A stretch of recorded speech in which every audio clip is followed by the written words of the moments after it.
நெருப்புக்கு நீர் அஞ்சிடுவீர், நபிநாயகத்தின் போதனைக்கு அஞ்சிடுவீர்.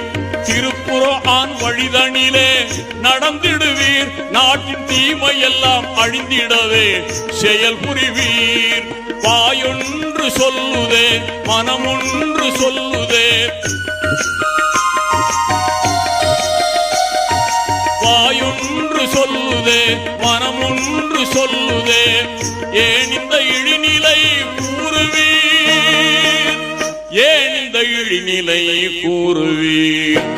இது சரிதானா, இது முறைதானா? இது சரிதானா, இது முறைதானா? அன்பு மிகும் தீனோரே, ஆற்றல் மிகும் தீனோரே, அன்பு மிகும் தீனோரே, ஆற்றல் மிகும் தீனோரே, நீங்கள் கைகூலி வாங்குவதும் சரிதானா?